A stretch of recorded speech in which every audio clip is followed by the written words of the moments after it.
She was standing there, luggage in hand, smiling. I didn't scream. I didn't cry. I didn't make a scene. I just turned, quietly, slowly. I walked out of the airport, and out of whatever trust I thought I had left in my marriage.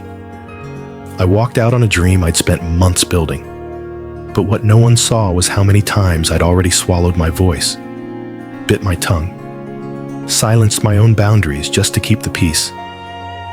This time, I couldn't. Because this time, the betrayal came gift-wrapped in a plane ticket, booked behind my back, paid for with my own exhaustion. And my husband, was smiling beside her, like this was all just fine.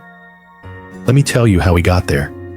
My name is, let's just say I'm 30, married, no kids, just me, my dog, and a man I thought I could trust. From the beginning, my relationship with my mother-in-law, my husband's mom, has been rocky. She didn't like me. That much was clear from day one. At first, it was little comments, backhanded compliments, comparing me to the girls he used to date. Always, with that syrupy sweet smile that said, "You'll never be good enough for my son." Then, the switch. Suddenly, she loved everything I did, praised me, copied me. It felt flattering at first, until the day she showed up with her hair dyed the exact same shade of purple as mine.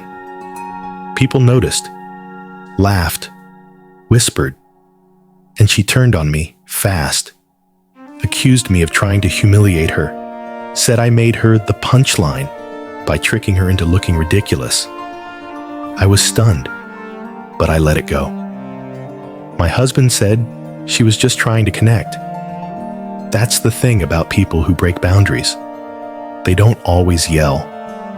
Sometimes they smile while they step over you. Fast forward to this year. After months of saving, working extra hours, juggling side gigs, I finally booked our dream trip. 2 weeks overseas, just the two of us. A couple's escape from the stress, the routines, the noise. He agreed, said he'd handle the flight bookings. I trusted him. Mistake number one. Somehow, his mother found out. And just like that, the guilt campaign began. Phone calls, texts, emotional ambushes through mutual friends. She even threatened to file a false police report to stop us from going if she wasn't included. Yes, you heard that right. She threatened to call the cops if she couldn't come on our vacation. I told my husband this was insane. He said she was just being emotional. He told me we should take her, that we were being unfair, that she'd been feeling left out. And when I refused, he gave me an ultimatum. He told me, his wife, that he wouldn't go if his mother couldn't come. I remember staring at him in disbelief.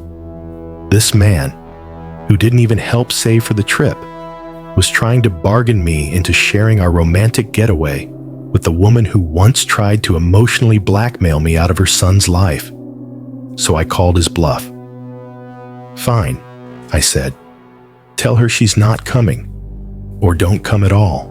He backed off, said he'd tell her no, that we'd go just the two of us, that he wanted to fix things between us.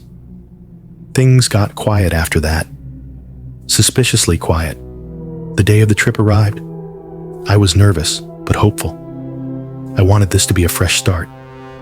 We got to the airport at 2 p.m. He was walking ahead of me, looking around like he was expecting someone. I asked him what he was doing. He didn't answer. We walked toward the waiting area, and there she was, luggage beside her, passport in hand, and that same syrupy smile. I froze. The air left my lungs. It was like being punched without a fist. They hugged like nothing was wrong, like they hadn't just detonated a bomb on our relationship. And I turned. Quietly. I walked away. My husband chased after me, yelling. told me I was being dramatic, that she was already there, and we might as well just let it go. He said I was going to ruin the trip, but I wasn't the one who ruined anything. I was the one who had boundaries, who said no, who was clear. He was the one who made a plan behind my back, bought her a ticket without telling me, smiled as she stood there like she'd won. So I walked away. I went home. I sobbed into my dog's fur. That warm, gentle presence, more loyal than the man I married.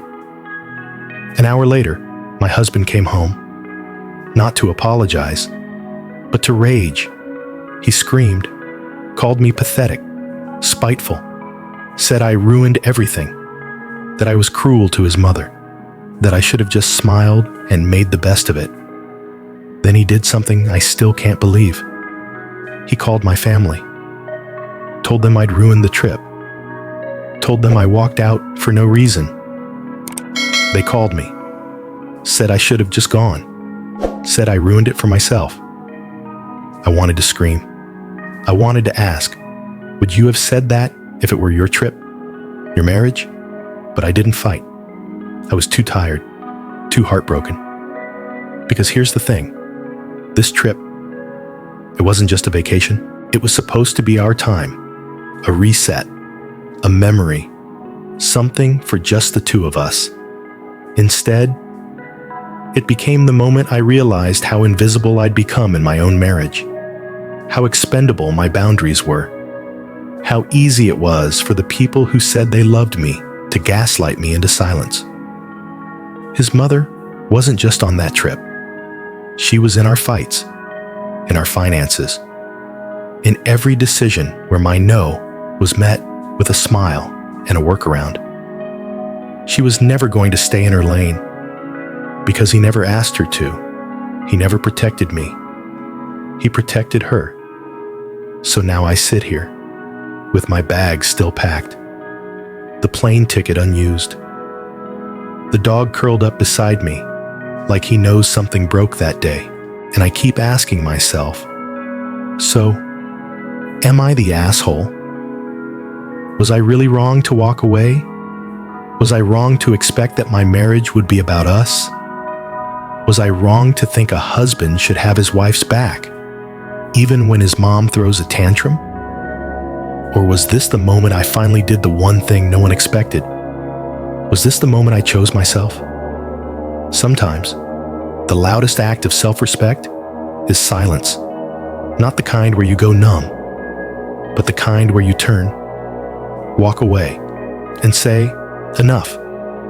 This story isn't just about a ruined vacation. It's about boundaries, gaslighting, the slow erosion of trust when your partner stands beside you in name, but not in action.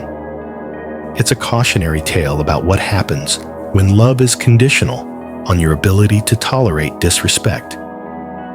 But it's also a story of power, because walking away, especially when you're called dramatic, spiteful, or selfish, is one of the hardest things a person can do.